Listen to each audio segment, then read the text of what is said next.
The Enduring Legacy of the Qianlong Emperor, a deep dive into his reign and its ramifications. The 18th century in China is indelibly marked by the long and impactful reign of the Qianlong Emperor, r. 1735 to 1796.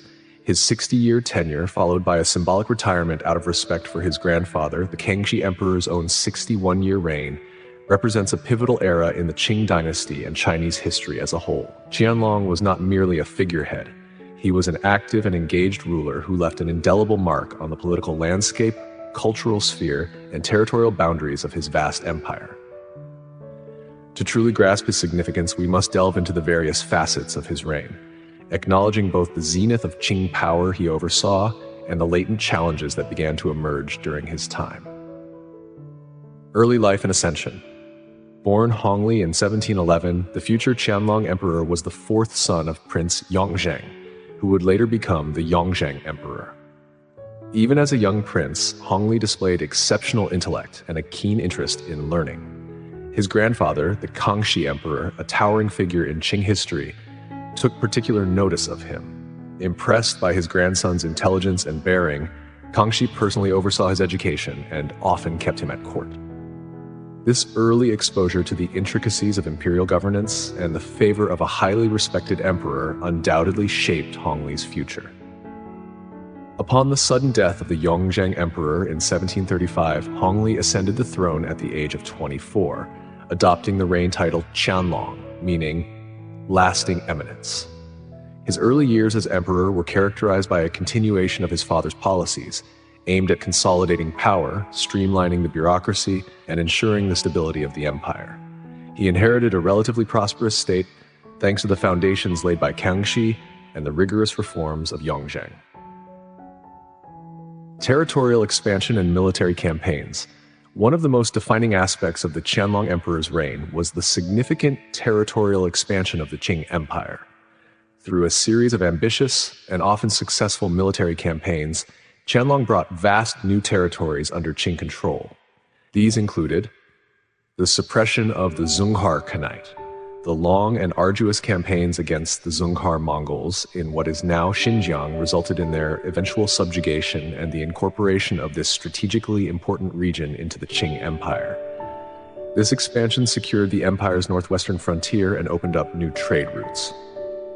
The pacification of Tibet. Qing influence over Tibet was further solidified during Qianlong's reign.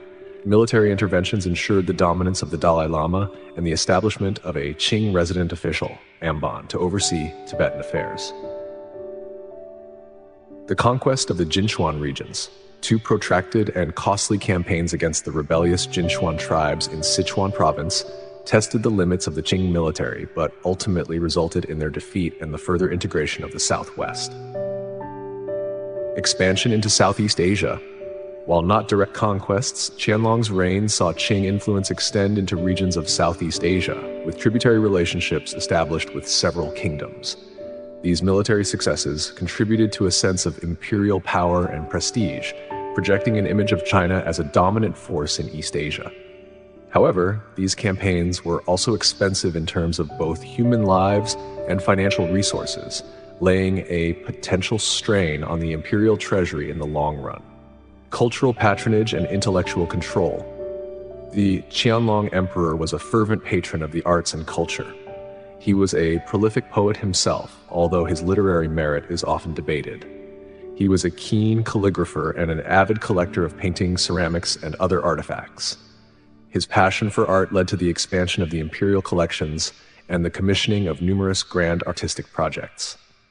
The construction and renovation of imperial gardens and palaces, such as the Old Summer Palace, Yuan Mingyuan, reached their zenith during his reign, showcasing the empire's wealth and artistic sophistication. However, this flourishing of culture was accompanied by a darker side, the rigorous control of intellectual discourse. The Qianlong Emperor initiated numerous literary inquisitions aimed at suppressing any writings deemed disrespectful or critical of the Manchu rulers. This often involved the meticulous scrutiny of texts, the persecution of authors and their families, and the outright destruction of books. The most infamous undertaking in this regard was the compilation of the Siku Quanshu, complete library in 4 sections. While ostensibly a monumental project to preserve Chinese learning, it also served as a tool for censorship, as editors were instructed to identify and excise or alter passages deemed problematic. This intellectual repression had a chilling effect on independent thought and scholarly inquiry. Economic prosperity and its underlying issues. The Qianlong era is often characterized as a period of economic prosperity. Agricultural production continued to expand, and trade, both domestic and foreign, flourished. The influx of silver from overseas trade, particularly with European powers eager for Chinese tea, silk, and porcelain, further fueled economic growth. The merchant class grew in wealth and influence, contributing to the vibrancy of urban centers. However, beneath this veneer of prosperity lay the seeds of future economic challenges. The rapid population growth during the Qing Dynasty, while initially a sign of stability, began to put pressure on land resources. Technological advancements in agriculture did not keep pace with the increasing population, leading to smaller landholdings and potential for social unrest. Furthermore, while foreign trade brought wealth, the Qing government's restrictive trade policies, exemplified by the Canton system, which limited European trade to a single port under strict regulations, would eventually lead to friction with Western powers. Bureaucracy and the rise of corruption. The Qianlong Emperor inherited a relatively efficient bureaucratic system. In the early part of his reign, he continued his predecessor's efforts to maintain its integrity and effectiveness. However, as his reign progressed, signs of complacency and corruption began to emerge. The sheer length of his rule may have contributed to a decline in vigilance. Powerful officials, such as the infamous Heshen, rose to prominence and amassed immense wealth and influence through corrupt practices. Heshen's ability to manipulate the emperor and control access to him undermined the integrity of the government and siphoned off state resources. While Qianlong eventually moved against Heshen after his own abdication, the entrenchment of corruption during his later years had damaging long-term consequences for the Qing dynasty. Foreign relations and the seeds of conflict. The Qianlong Emperor viewed China as the center of the world order, with other nations expected to acknowledge its supremacy through the tributary system. While this system had maintained relative peace and stability in East Asia for centuries, the arrival of increasingly assertive European powers presented a new challenge. The British, in particular, sought to expand trade and establish more direct diplomatic relations.